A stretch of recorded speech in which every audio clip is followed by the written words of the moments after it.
Assalamualaikum warahmatullahi wabarakatuh. Perkenalkan, nama saya Chandra Maneska, dengan NIM 1202213278. Kemudian di sini saya akan menjelaskan step by step dari melakukan tugas 3.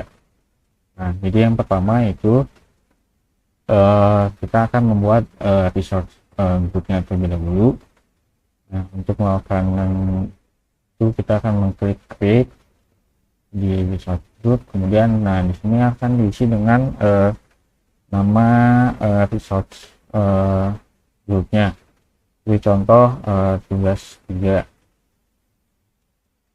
Nah, kemudian akan memilih si regionnya, karena kita berada di Asia maka tentunya kita juga akan memilih yang Asia. Nah, kita sebagai contoh ambil yang di East Asia. Kemudian next, untuk bagian ini dikosongkan saja. Kemudian next lagi. Nah, nanti setelah ini kita akan mengklik create. Nah, karena sebelumnya sudah membuat research group ya, maka nanti hasil tampilannya akan seperti ini, dimana ada isinya ada preview, activity, dan lain-lain. Nah, kemudian dari resource group ini akan membuat sebuah storage account yang akan dan si storage account tersebut akan berada di dalam resource group ini. Nah, kemudian untuk membuat storage account itu, jadi kita tinggal klik tombol create. Kemudian di sini tinggal search storage account. Nah, yang ini kemudian kita akan membuatnya. Di sini klik create. Nah, dalam pembuatan storage account ini nanti ada pilihan resource group ya. Di sini pilih dulu storage account-nya akan disimpan di resource group yang mana. Karena tadi resource groupnya itu namanya itu ada big data underscore tugas 3, maka pilih yang ini. Kemudian untuk namanya ini sebenarnya bebas untuk nama storage account-nya. Saja tugas 3 big data. Oh, tidak ada tugas Asta dan Insan.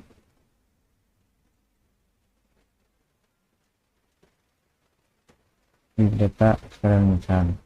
Nah, kemudian ini regionnya juga akan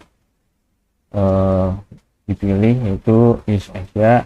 Untuk primary service-nya pilih yang Azure Blob Storage atau yang Data Lake Storage Gen 2 ini.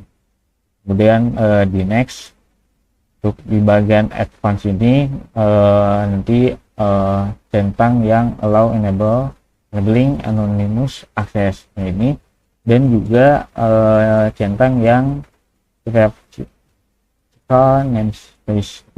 Fungsinya ini untuk membantu saat pembuatan yang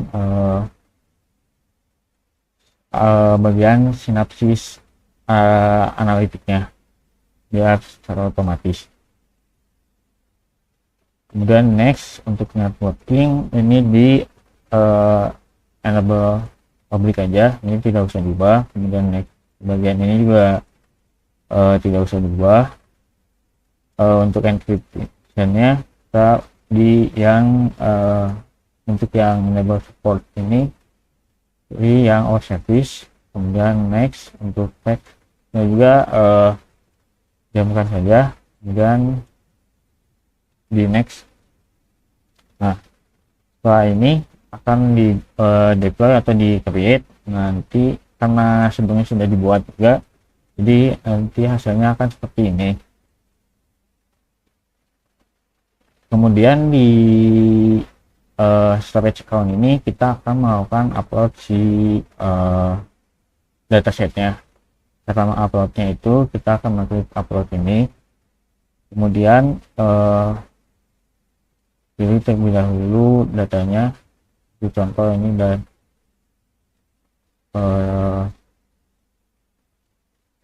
contohnya ini merupakan data set yang berisi Titanic yang sebelumnya sudah pernah dipakai pada tugas sebelumnya. Kemudian di sini juga harus membuat kontainерnya, contoh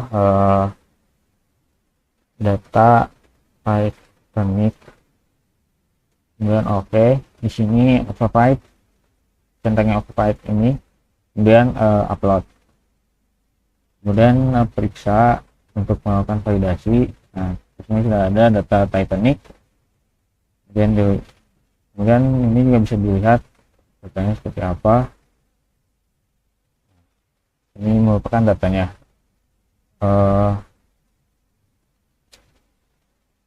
Mungkin yang penjelasan berikutnya akan dijelaskan oleh teman saya.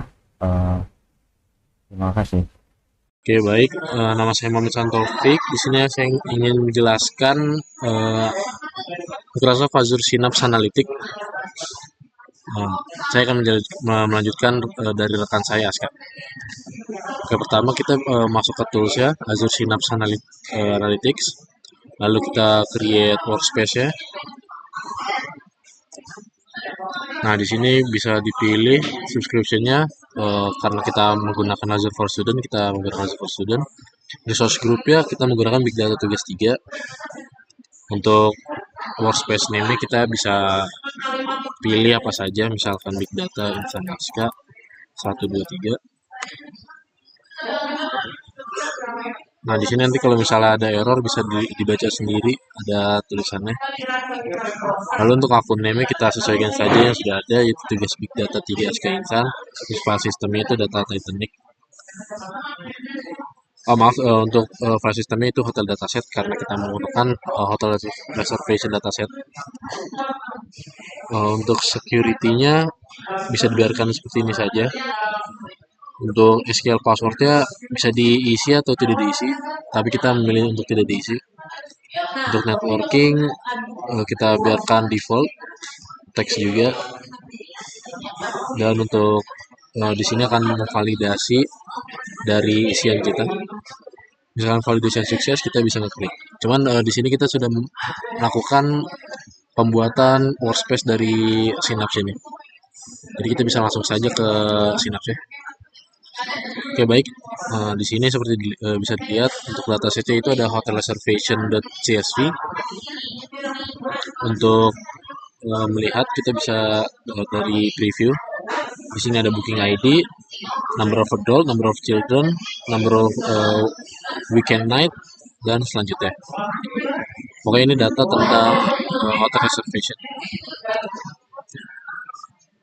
Lalu di sini karena kita ingin melakukan analisis, kita ingin melakukan OLTP atau melakukan filter-filter pada datanya agar bisa ditelaah. Untuk script yang pertama kita memilih top 100 dari datanya. Jadi karena datanya ada ribuan, kita memilih 100 saja di sini. Lalu untuk script yang kedua, saya mencoba untuk menselect semuanya dan bisa. Ini ada dari ID booking 01 sampai ke ID booking 4999. Ini juga kena settingan maksimal 5000 rows. Jadi kalau dipencet all rows akan lebih banyak lagi. Lalu untuk script yang ketiga, di sini saya ingin melihat data dengan booking status not cancel. Nah, di sini karena kita memberikan kondisi booking status not cancel, sudah terlihat di sini untuk booking statusnya not cancel semua. Oke. Lalu untuk script yang keempat itu ada melihat room type 1, melihat harga rata-rata room type 1 di mana banyak orang dewasa ditambah banyak anak kecil lebih daripada 1, average price-nya berapa. untuk average price di room type 1 di mana jumlah dewasa dan ditambah jumlah anak kecil itu average-nya 98,4. Cuman misalkan kita ganti jadi lebih dari dua,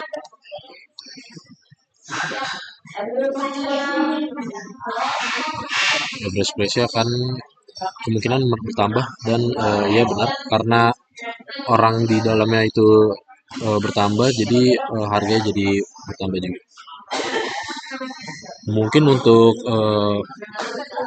demo dari virtual mesin Microsoft Azure ini sampai situ saja. Kurang lebih mohon maaf. Wassalamualaikum warahmatullahi wabarakatuh.